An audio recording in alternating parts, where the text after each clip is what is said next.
Hello students, आज हम बात करेंगे गुडविल कैलकुलेशन की। और गुडविल कैलकुलेशन में एक बहुत इंपॉर्टेंट जो मेथड है गुडविल कैलकुलेशन का, वो है super profit method. Super profit method की बात करते हैं आज। सुपर प्रॉफिट मेथड में गुडविल जो कैलकुलेट करने का फॉर्मूला है वो है super profit into number of year purchase. अब super profit number of year purchase आपको क्वेश्चन में दिया होगा, लेकिन सुपर प्रॉफिट आपको कैलकुलेट करना पड़ेगा। अब सुपर प्रॉफिट जरा सा एक पहले की स्टोरी से समझ लेते हैं।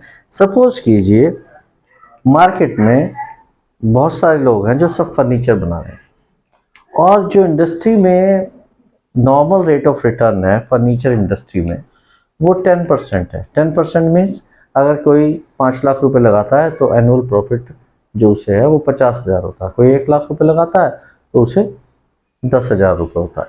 लेकिन एक फर्म ऐसी है जिसने 2 लाख रुपए लगाकर और 30,000 का प्रॉफिट अर्न किया।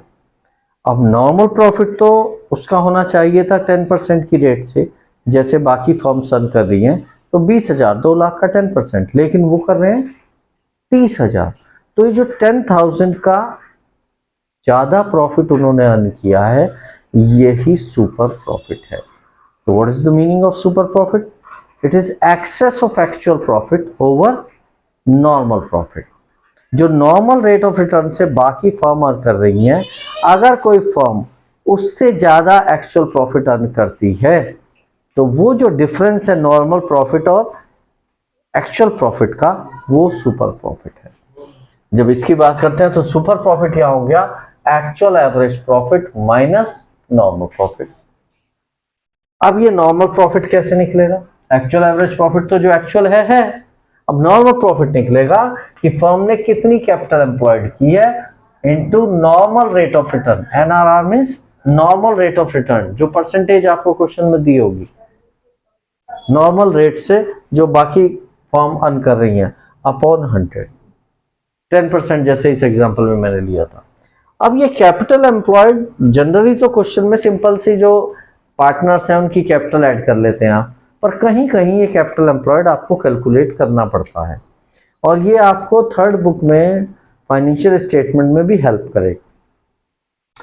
तो यहाँ पर कैपिटल एम्प्लॉयड निकालने के लिए एक एग्जाम्पल के थ्रू हम समझते हैं।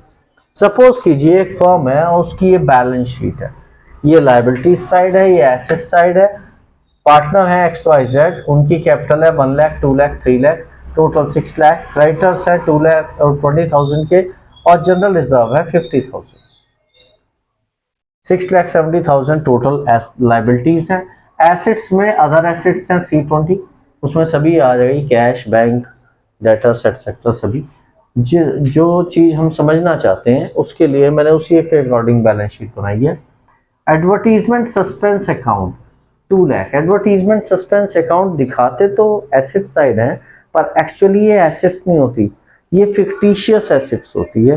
फिक्टिशियस एसेट्स मीन्स ये ऐसी एसेट्स है जो पैसा एक्सपेंस हो चुका है बट उसे राइट ऑफ नहीं किया गया। ठीक है, it's an expense but which hasn't been written off yet.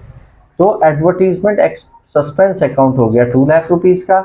Goodwill है फर्म की, सपोज अगर दी हो बैलेंस शीट में तो 50,000, और नॉन ट्रेड इन्वेस्टमेंट्स हैं 1 लाख रुपीज के।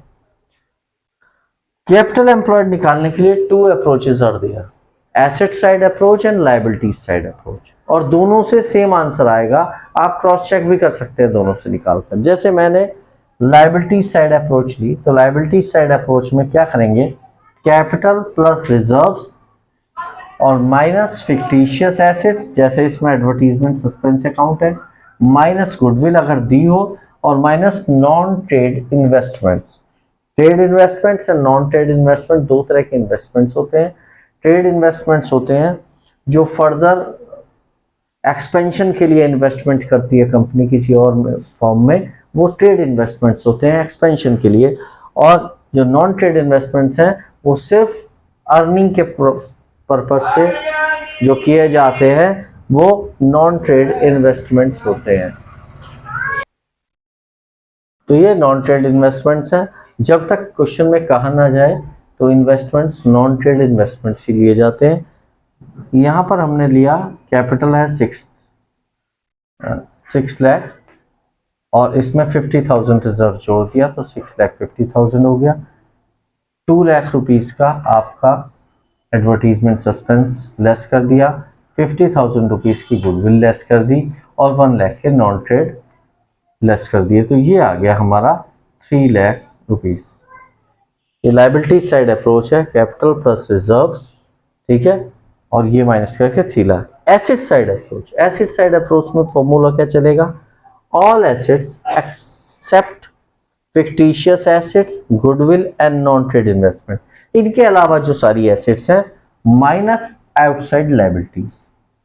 तो इनके अलावा जो एसेट्स हैं इन तीनों के अलावा वो है 3,20,000 एंड माइनस आउटसाइड लायबिलिटीज कौन सी है, आउटसाइड लायबिलिटीज यहाँ है क्रेडिटर्स, तो क्रेडिटर्स माइनस किया 3 लाख। तो दोनों तरीके से एसेट साइड अप्रोच से भी और लायबिलिटी साइड अप्रोच से भी क्वेश्चन सेम आता है। और इसके बाद आप कैपिटल एम्प्लॉयड का यूज करके नॉर्मल प्रॉफिट निकाल सकते हैं और फिर उससे आप नॉर्मल प्रॉफिट को लेस कर देंगे एक्चुअल एवरेज प्रॉफिट से, तो आ जाएगा सुपर प्रॉफिट, और सुपर प्रॉफिट में नंबर ऑफ ईयर परचेज से मल्टीप्लाई कर देंगे तो आ जाएगा आपका goodwill through super profit method. Thank you so much.